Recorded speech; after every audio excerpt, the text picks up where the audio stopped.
Cuando escuchas el nombre de un asesino serial, piensas en una persona, un rostro, una historia. Pero esa es una mentira común, porque ellos nunca fueron uno solo, fueron decenas de ausencias. Cada nombre que hoy recordamos representa algo más grande. Personas que confiaron, caminaron tranquilas, hicieron planes y jamás regresaron.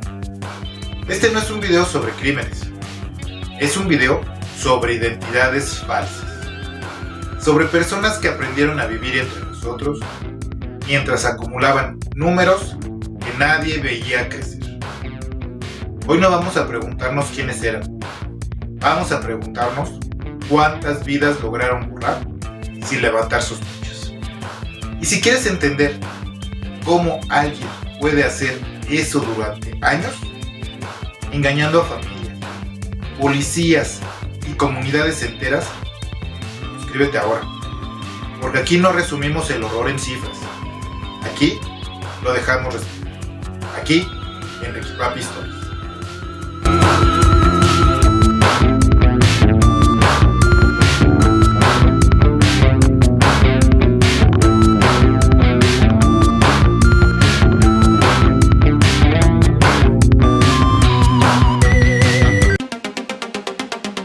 Él no necesitaba esconderse, tampoco necesitaba aislarse.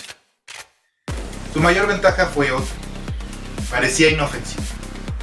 Tenía voz calmada, educación universitaria, sonrisa correcta.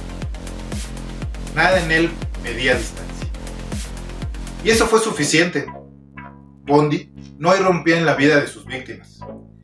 Pedía permiso para entrar. Un brazo falso, un gesto torpe, una solicitud muy simple. ¿Me puedes ayudar? No imponía miedo, provocaba confianza. Y ese detalle cambia todo. Porque el horror no empezó en un callejón oscuro. Empezó en un momento cotidiano. En el instante exacto en que alguien decidió ser amable. No había señales claras, no había advertencias visibles. No había una alarma interna que se activara a tiempo. Ted Bundy caminaba entre la gente como un hombre. Y eso es lo verdaderamente perturbador. No por lo que hacía después, sino por lo fácil que era no sospechar antes. Con el tiempo, los patrones aparecieron, demasiado tarde. Desapariciones que parecían no estar conectadas. Testimonios que coincidían solo en algo mínimo. Él era un hombre agradable. Ese fue el error. Buscar al monstruo en lo grotesco, cuando el peligro llevaba traje, estudios y modales correctos. Ted Bundy demostró algo incómodo. La violencia no siempre viene de la rabia. El mal no siempre grita, que a veces sonríe y espera. Y que confiar ese acto humano tan básico puede convertirse en la trampa más silenciosa. Ted Bundy no destruyó solo vidas, desgastó algo más profundo: la seguridad de creer que sabemos reconocer el peligro. Después de él, la sonrisa dejó de ser garantía. Ted Bundy no fue aterrador porque matara, fue aterrador porque no parecía capaz de hacerlo. Porque no vivía al margen, vivía dentro de la normalidad. Y eso deja una pregunta abierta imposible de ignorar. ¿Cuántas veces al día confiamos en alguien solo porque no parece peligroso?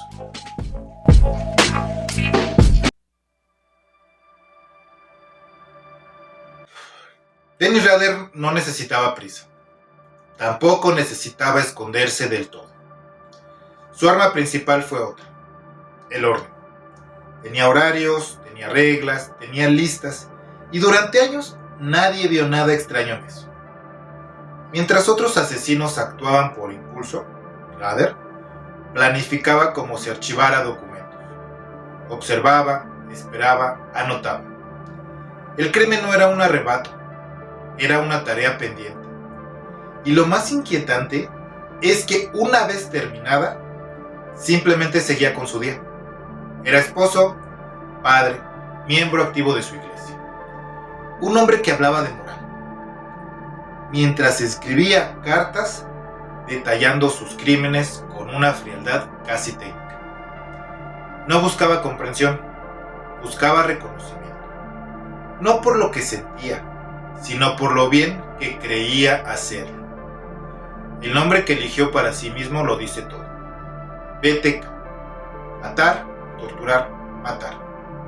No era un apodo, era un manual. Cada palabra marcaba una etapa, cada etapa un control absoluto. Para Rader la violencia no era caos, era estructura. Aquí el miedo cambia de forma. No viene del encanto como Ted Bundy. No viene del aislamiento como gay. Viene de una idea más incómoda. Que alguien puede llevar una vida perfectamente normal mientras guarda el horror como quien guarda archivos en un cajón. Durante décadas Rader se burló del silencio, escribía para recordar que seguía ahí, que no había terminado, no porque necesitara matar con el tiempo, sino porque necesitaba sentirse vigente. El control no solo era sobre las víctimas, era sobre la atención. El quiebre. Rader cayó por algo mínimo, un detalle técnico, un exceso de confianza. Quien convierte el horror en una rutina termina creyendo que nunca va a equivocarse. Dennis Rader no fue aterrador por cuántos mató, fue aterrador porque administró la violencia, la ordenó, la archivó, la hizo convivir con una vida común. Y eso deja una idea difícil de sacudir. El mal no siempre es desorden. A veces es puntual, a veces llega a tiempo y a veces vuelve a casa como si nada hubiera pasado. John Wayne Gacy no necesitaba pasar desapercibido. Hacía exactamente lo contrario. Se mostraba, participaba, saludaba a todos. Y eso fue suficiente. Tenía negocios, tenía vecinos, tenía reputación. Se vestía de payaso para fiestas infantiles. Aparecía en eventos comunitarios. Sonreía para las cámaras. No parecía esconder. Porque no se escondía.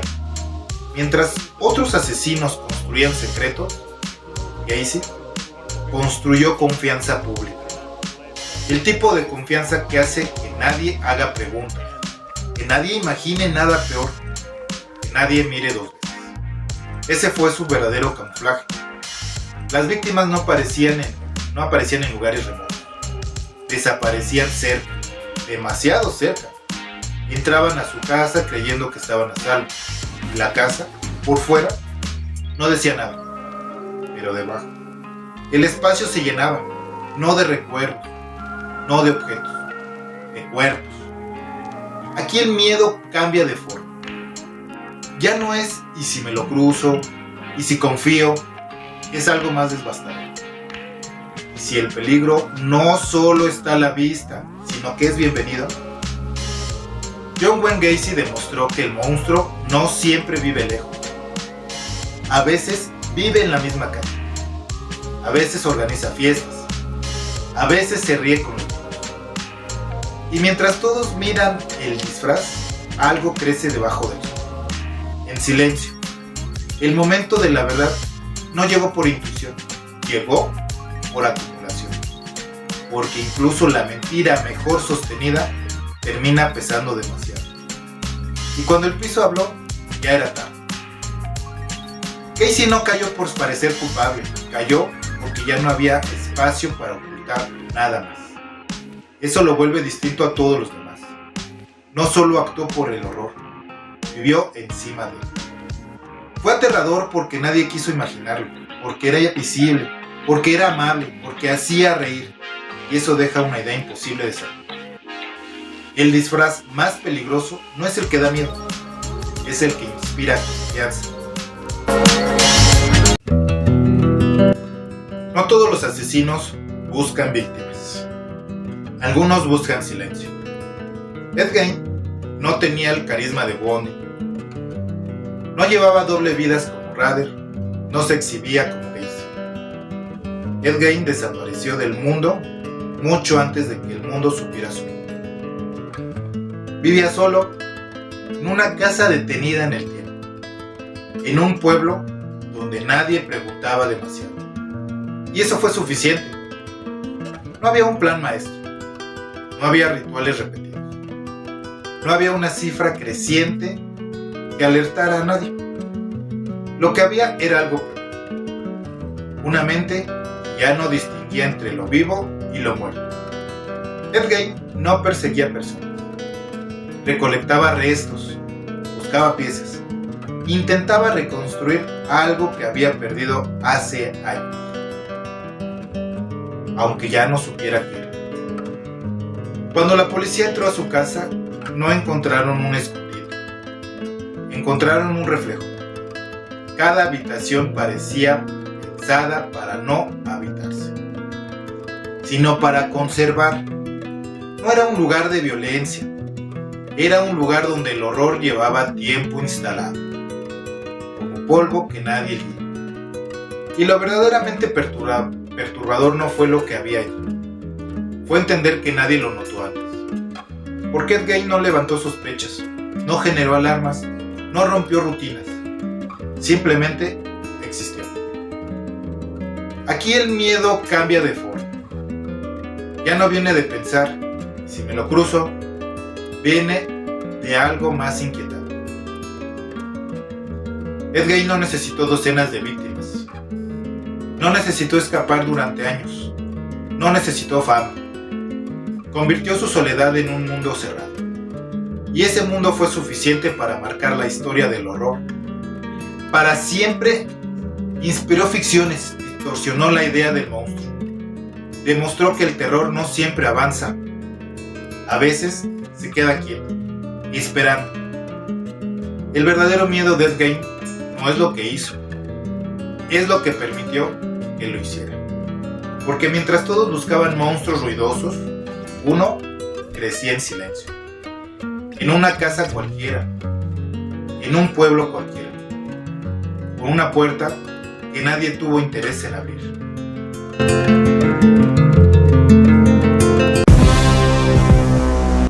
No eran iguales, no pensaban igual, no se parecían. Y sin embargo todos existían. 4 caminos distintos, un mismo resultado. Lo inquietante no es lo que hicieron, es cómo pudieron hacerlo durante tanto tiempo. No porque fueran genios, no porque fueran invisibles, simplemente porque encajaban. En la universidad, en la iglesia, en el vecino, en el margen olvidado de un pueblo cualquiera. Cada uno rompió una ilusión distinta. Después de ellos, algo cambió. La confianza se volvió cautela, la normalidad dejó de ser garantía, y el silencio empezó a incomodar. Este no es un video sobre asesinos, es un recordatorio de cómo el horror no siempre entra por la fuerza, a veces entra porque nadie le cierra la puerta. No todos los monstruos se esconden, no todos los monstruos gritan, no todos los monstruos quieren ser vistos, pero todos existen en los espacios donde dejamos de mirar. Si este video te gustó, suscríbete. Aquí, Enrique Papi Stories.